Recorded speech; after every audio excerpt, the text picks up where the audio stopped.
खंड एक सपना। चैप्टर एक रोमांचक यात्रा का आह्वान। सारी संभावनाओं के विरुद्ध कोई भी आदर्श जीवन में पैदा नहीं होता। यदि ऐसा होता तो आपके पास चाहने के लिए कोई चीज़ नहीं होती। आप में जीवन में कुछ सृजन करने की इच्छा ही नहीं होती। आपके पास कोई सपने भी नहीं होते। आप चाहे जैसी परिस्थितियों में पैदा हुए हों, आपको जैसी भी पारिवारिक जिंदगी या शिक्षा दीक्षा मिली हो या ना मिली हो, आप यहाँ अपने सपने साकार करने आए हैं। आप इस वक्त चाहे जो कर सकते हैं। यह बात अच्छी तरह जान ले कि आपको अपने सपने साकार करने के लिए जिन चीज़ों की ज़रूरत है वह सभी आपके पास इसी वक्त मौजूद हैं।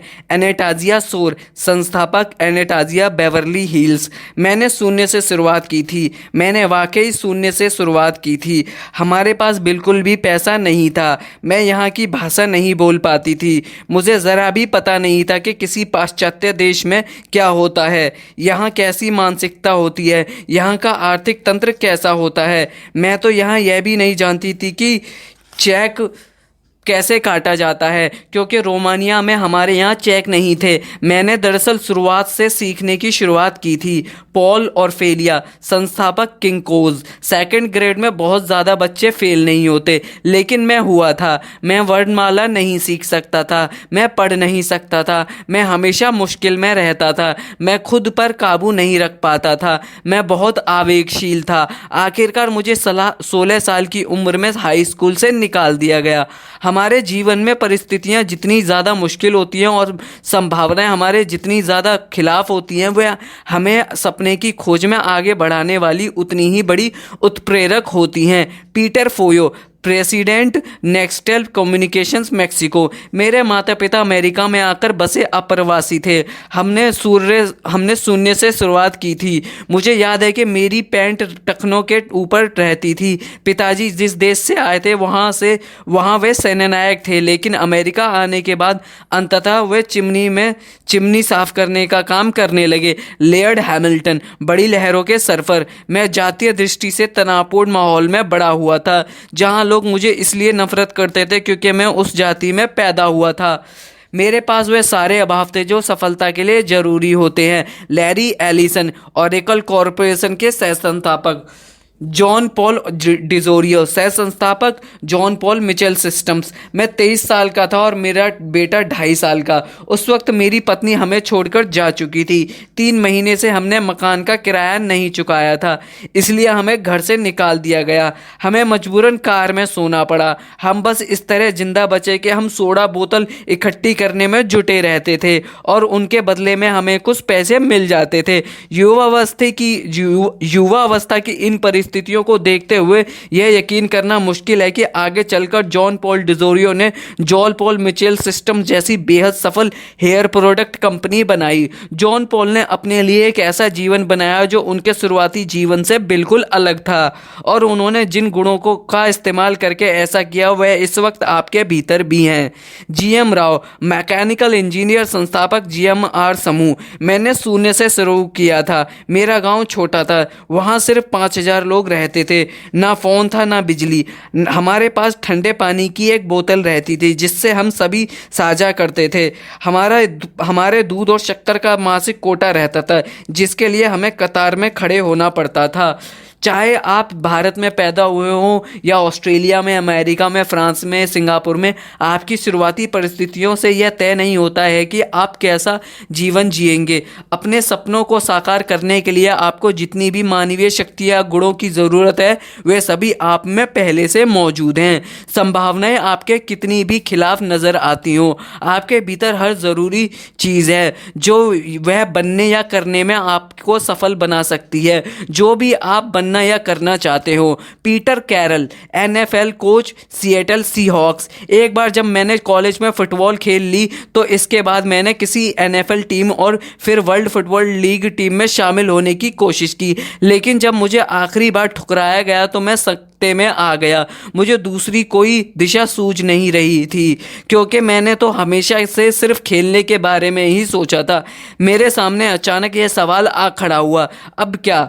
आइस हॉकी के रूप में जीवन में को संकट में डालने वाली, चोट लगने वाला चोट लगने के बाद पीटर बरवॉस टेनिस खेलने लगे। हालांकि उन्हें पेशेवर टेनिस रैंकिंग या टूर्नामेंट में सफलता नहीं मिली। उनके पास पैसा नहीं था, इसलिए प्राय वे पीनट बटर के जार और 2 दिन की पुरानी ब्रेड स्टिक से पेट भरा करते थे। इसके भी वे कई टुकड़े कर लेते थे ताकि वह 5 दिनों तक चल जाए।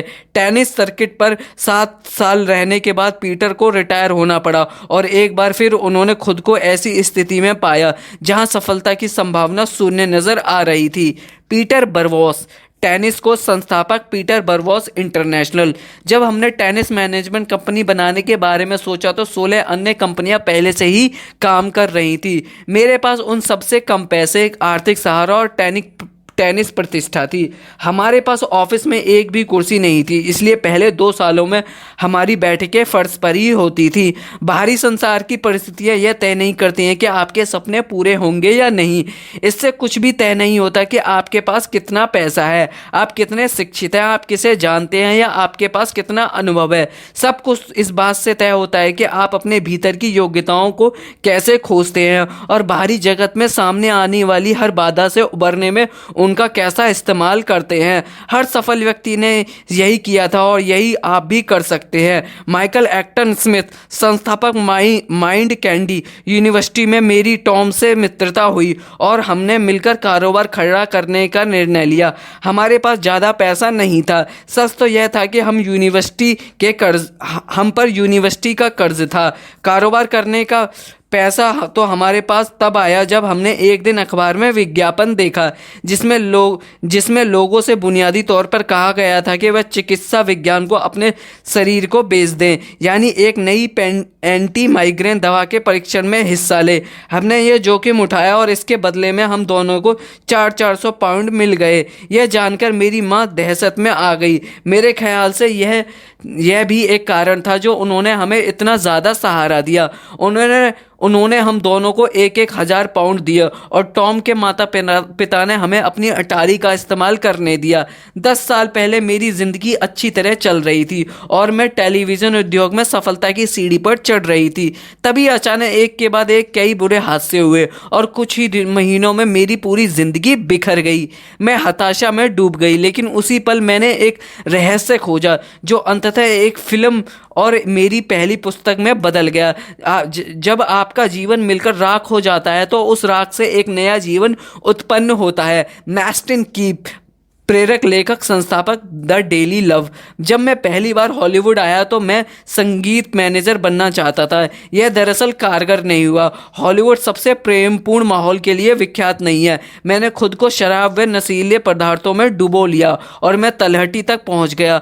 एक सप्ताह के दौरान ही मेरे साथ बहुत कुछ हुआ। मेरे निवेशकों ने हाथ खींच लिए, मेरे कारोबारी साझेदार ने साझेदारी तोड़ दी, मेरे साथ कमरे में रहने वाले ने मुझे 3 दिन का नोटिस थमा दिया, मेरे पैर में गठिया हो गया, मेरी कमर का निचला हिस्सा जवाब दे गया और जिस लड़की से मैं मिल रहा था उससे मेरा संबंध टूट गया। एक सप्ताह में ही मेरा जीवन शब्दशः बिखर गया। इससे एक बहुत लंबी और दुखद यात्रा शुरू हुई। हालांकि इसके लिए मैं बहुत कृतज्ञ हूँ, लेकिन मैं यह सब दरअसल दोबारा कभी नहीं करना चाहता। उस वक्त मुझे मालूम हुआ जैसे मैं तूफान में फंसा था, लेकिन फिर मुझे अचानक एहसास हुआ कहीं ऐसा तो नहीं कि यह देवी तूफान हो। लिज मरे, हार्वर्ड स्नातक, लेखक और वक्ता। एक वक्त था जब मेरे पास भौतिक चीज़ें थी, लेकिन फिर अचानक एक ऐसा दौर आया जब मेरे पास एक भौतिक चीज़ नहीं बची। मेरी माँ गुजर गई, मेरे डैडी मुझसे दूर जाकर आश्रय में रहने लगे और मेरे अंकल, जो संभवतः मेरे जीवन में सबसे बड़े देवदूत थे, अचानक चल बसे। मैं बेघर हो गई। मेरे पास जो भी था अचानक अब कुछ भी नहीं रहा। मुझे याद है उस वक्त मैंने सोचा था कि अगर जीवन बदलकर बुरा बन सकता है तो संभवतः ये सब बदलकर अच्छा भी बन सकता है, क्योंकि सच्चाई यही है, जीवन बहुत जल्दी बदल सकता है। जीवन की परिस्थितियां बहुत मुश्किल हो सकती है, जैसे कि वे लिज मरे के लिए थी, लेकिन उन्हीं परिस्थितियों ने लिज को प्रबल इच्छा भी दी थी, जिसकी बदौलत वे न्यूयॉर्क न्यूयॉर्क सिटी की सड़कों से उठकर हार्वर्ड यूनिवर्सिटी में पढ़ाई करने तक पहुंची। जब आप में कुछ बनने या करने की ज्वलंत इच्छा होती है तो आपको एक प्रबल शक्ति मिल जाती है जो असंभव नजर आने वाली परिस्थितियों और सीमाओं को खत्म कर सकती है। अपने सपनों को हासिल करके आप अपने भीतर की महानता को साकार कर लेंगे। महानता मुंह में चांदी का चम्मच लेकर पैदा होना नहीं है। महानता तो अपने सपनों का पीछा करना और अपने भीतर के हीरो को साकार करना है। आपका आह्वान। हर इंसान जो कभी पैदा हुआ है या होगा किसी न किसी अनूठे गुण या योग्यता के साथ आता है। आपके बारे में यह अनूठी या खास चीज़ ही आपका आह्वान है। हालांकि इसके बिना एक भी इंसान पैदा नहीं होता, लेकिन कई लोगों को ज़िंदगी भर अपने आह्वान का ना तो पता चल पाता है ना ही वे इसे जी पाते हैं। आपका आह्वान एक ऐसी चीज़ है जो आप में उस तरह चाबी भरती है जिस तरह कोई चीज़ नहीं भरती। यह एक ऐसी चीज़ है जिसके प्रति आप आकर्षित होते हैं, जिसके बारे में आप जोशीले होते हैं और जिससे आप प्रसन्न होते हैं। उसे करते समय आपके दिल में गर्मजोशी भर जाती है। आपका खास आह्वान व्यवसाय, खेल, नौकरी या करियर में कुछ हासिल करने की ज्वलंत इच्छा हो सकता है। यह आपका शौक भी हो सकता है। शौक आपके आह्वान का संकेत हो सकता है, क्योंकि यह एक ऐसी चीज़ है जिसके बारे में आप जोशीले रहते हैं और जिसे करने के लिए आप समय निकालते हैं। बहुत से लोगों के शौक बाद में बड़े सपनों में बदले हैं, जो आगे चलकर बड़ी कंपनियों में बदल गए। Michael Acton Smith. जब मैं छोटा था तभी से मुझे खेल से हमेशा प्रेम रहा है। मुझे खेलने से प्रेम था। मैं सोचता हूं कि यह इंसान होने का बड़ा अहम हिस्सा है। मेरा बड़ा सपना हमेशा यह रहा है कि मैं एक गेम कंपनी चलाऊं, गेम डिज़ाइन करूं और लोगों का मनोरंजन करूं। पीट कैरल। हालांकि मैंने 23 बरस की उम्र से ही कैंपों आदि में कोचिंग दी है, लेकिन मैंने कभी नहीं सोचा था कि भविष्य में यही काम करने लगूंगा। जब मैं दोबारा ग्रेजुएट स्कूल गया तो यूनिवर्सिटी ऑफ द पैसिफिक का कोर्स था और तब मैंने पीछे हटकर सोचा, अरे वाह, यह तो एक ऐसी चीज़ है जो मैं कर सकता हूं और जो फुटबॉल खेलने से मिलती जुलती है। और वहीं दरअसल मैंने कोचिंग की दिशा में अपना पहला कदम उठाया। आपका आह्वान कोई ऐसी चीज़ हो सकती है जो बनने या करने कि आपने स्वप्न देखे हों। हालांकि आप सोचते होंगे कि जैसा आपके साथ कभी नहीं हो सकता। बहरहाल जब आप उस खास चीज़ को करने या उस जीवन को जीने के बारे में सोचते हैं तो आप में खुशी और संतुष्टि की उत्कट भावना आ जाती है, और चाहे वह सपना कितना भी असंभव नज़र आता हो, उसका पीछा करने के लिए आपका आह्वान किया जाता है, आपको पुकारा जाता है। लिज मरे। मैं न्यूयॉर्क सिटी में एक गलियारे में अकेली सोती थी। मैंने दुकानों से ओरियो और बिस्किट चुराए। मैं अपना सिर अपने पुस्तकों के बैग पर रखकर सोती थी। उस बैग में वह हर चीज़ थी जिसकी मैं मालकिन थी। मेरा जर्नल, मेरे कपड़े, मेरी माँ की तस्वीर जिसे मैं हर जगह अपने साथ ले जाती थी। पुस्तकों के उस बैग पर सिर रखकर उस गलियारे में सोते वक्त मैं एक बेहतर जीवन के सपने देखती थी, और मेरे भीतर यह गहरा एहसास था कि चाहे यह जो भी हो, मैं उसके पार निकल कर जाऊंगी। सिर्फ अपने जीवन को बेहतर बनाने के लिए ही नहीं, बल्कि दूसरों के जीवन को बेहतर बनाने के उद्देश्य से भी। चाहे आपको यह याद हो या ना हो, आपको यह आह्वान जीवन में कई बार पहले ही मिल चुका है। हो सकता है यह आपको बचपन में ही मिला हो, जब आप पक्के तौर पर जानते थे कि बड़े होने पर आप क्या बनना चाहते हैं। लेकिन फिर समाज या शुभचिंतक, माता पिता और शिक्षक हमें उन सीमित विकल्पों से प्रभावित कर देते हैं कि हम क्या कर सकते हैं या क्या नहीं कर सकते। इसका नतीजा यह होता है कि हम अपने आह्वान और अपने सपनों का दरवाज़ा बंद कर देते हैं। पीटर फोयो। जब मैं बहुत छोटा था तभी से बहुत बड़े बड़े विचारों के सपने देखा करता था। वायरलेस फ़ोन बाजार में आने से काफ़ी पहले ही मैं इस बात के सपने देख रहा था कि कितना अच्छा रहेगा अगर मेरे हाथ में बिना तार वाला फ़ोन हो, कितना अद्भुत रहेगा अगर मैं किसी गैस पंप में एक कार्ड डालकर अपनी गैस खुद भर सकूं, कितना बढ़िया रहेगा अगर हम सौर ऊर्जा के शहरों को चला सके। मेरे मन में एक बेहतरीन कंपनी बनाने, बहुत सी दौलत कमाने और लैटिन अमेरिका का सबसे अच्छा एग्जीक्यूटिव बनने का सपना था। हो सकता है कि आपको आपका आवाहन तब मिला हो जो रोजमर्रा का पल नजर आता था, जैसा कोई चीज आपने पहले देखी, पढ़ी या सुनी। अचानक कोई चीज बिजली के झटके की तरह आपको छूती है और एक साधारण पल जिंदगी बदलने वाला पल बन जाता है। जीएम राव, स्कूल में मेरे गणित के शिक्षक ने कहा था कि हर जीवन का एक उद्देश्य होता है और हमें इसे पूरा करने की दिशा में काम करना चाहिए, क्योंकि सच्ची उपलब्धि यही है। इससे मेरे मन में अपना आवाहन खोजने और इसे हासिल करने की दिशा में काम करने की ज्वलंत इच्छा जाग उठी। लेयर्ड हैमिल्टन, मेरे पिता ने मेरी माँ को तभी छोड़ दिया था जब मैं बहुत छोटा था, इसलिए मुझे छोटी उम्र में ही बड़ा बनना पड़ा। इससे मैं सचमुच यह चेतन निर्णय लेने के लिए मजबूर हुआ कि मैं कुछ बनना चाहता हूँ। जीवन की चुनौतीपूर्ण परिस्थितियों की वजह से लेयर्ड हैमिल्टन के भीतर एक ज्वलंत इच्छा जागी कि वह अपने जीवन में कुछ करें। उन्होंने आह्वान को सुना और उस पर प्रतिक्रिया की और बड़ी लहरों के महान सर्फर बनने का सपना साकार करके उन्होंने संसार के लाखों करोड़ों लोगों को प्रेरित किया। लैन बिचली का आह्वान भी उनके बचपन की एक बहुत बड़ी चुनौतीपूर्ण स्थिति के जरिए आया। जब लैन 7 साल की थी तभी उनकी मां का अकस्मात निधन हो गया। अपनी मां की मृत्यु के बाद लेन को पता चला कि उन्हें गोद लिया गया था। उन्हें जन्म देने वाली मां तब 17 साल की थी, तब जब एक परिचित व्यक्ति ने ही उनसे दुष्कर्म किया था और वह गर्भवती हो गई थी। लेन के कदमों तले जमीन खिसक गई, लेकिन अपनी मां को खोने के अति महत्वपूर्ण घटना ने ही ऑस्ट्रेलिया की लैन बिचली को संसार की सबसे महान महिला खिलाड़ियों में से एक बनने के लिए आगे धकेला। लैन बिचली 7 बार की विश्व सर्फिंग चैंपियन। ईमानदारी से कहूं तो विश्व चैंपियन बनने के लिए मुझे जिस चीज की ने प्रेरित किया वह थी गोद लिया जाना। सर्फिंग को चुनने से पहले मेरा बड़ा सपना किसी भी क्षेत्र में विश्व चैंपियन बनना था। मुझे किसी न किसी क्षेत्र में संसार में सर्वश्रेष्ठ बनना ही था। मुझे संसार के सामने अपना वजूद साबित करने की जरूरत महसूस हो रही थी। पॉल और फेलिया, मेरे दिमाग में कभी कोई शंका नहीं थी कि मैं अपने जीवन में क्या चाहता हूँ। मैं अपना खुद का कारोबार करना चाहता था। यह कारोबार कोई भी हो सकता था। आईबीएम की इमारत को देख देख कर मैं सोचता था कि मैं इससे ज़्यादा बड़ा कारोबार चाहता हूँ। एचडीएचडी और डिसलेक्सिया से पीड़ित होने की वजह से पॉल और फेलिया पढ़ लिख नहीं सकते थे, लेकिन देखिए तो सही उन्होंने अपने जीवन के साथ क्या किया। उन्होंने किंकोज की स्थापना की। यह मल्टी बिलियन डॉलर कंपनी हजारों लोगों को रोजगार देती है। द्वैत के हमारे इस संसार में हर नुकसान के साथ इसका विपरीत यानी लाभ भी जुड़ा होता है। पॉल ने अपने नुकसान को अपने लाभ में बदल लिया। एंटाजिया सोर ने मन में साम्यवादी रोमानिया के पलायन करने का सपना था। लगभग 3 सालों तक उन्होंने योजना बनाई और अपनी बेटी के साथ भागने का इंतजार किया। भागने के उनके निर्णय में भारी जोखिम था और जब एंटाजिया आखिरकार अमेरिका पहुंची तो उनके सामने एक बहुत बड़ा निर्णय था। अपने परिवार की गुजर बसर लायक पैसा कमाने के लिए वह रोज 14 घंटे काम कर रही थी और अगर वह कुछ अलग करती तो उनकी जिंदगी ऐसे ही गुजर जाती।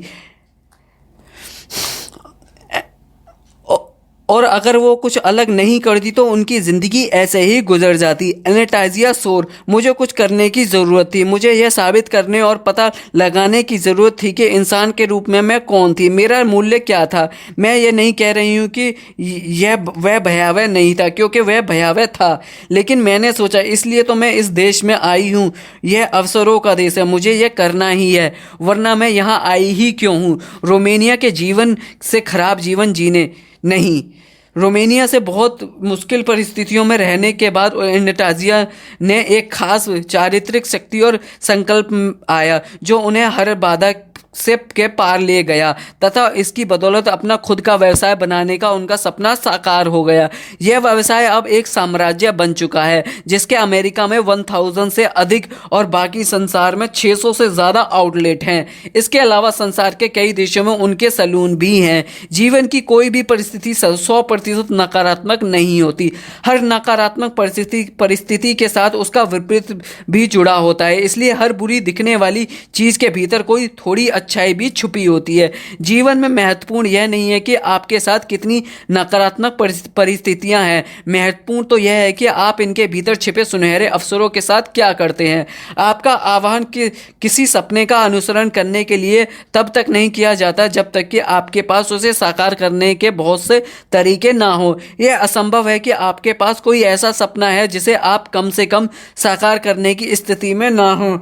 आपके सपने आपका आह्वान उस सर्वश्रेष्ठ जीवन की ओर कर रहे हैं जो आपको मिल सकता है। वे अपने भीतर के हीरो को खोजने के लिए आपका आह्वान कर रहे हैं। मैस्टिन कीप। मैं तुलनात्मक रूप से अच्छे माहौल में पला बढ़ा था। मेरे माता पिता जबरदस्त थे और उन्होंने संसार के दर्द से मुझे बचाने के लिए काफी कुछ किया। जब मैंने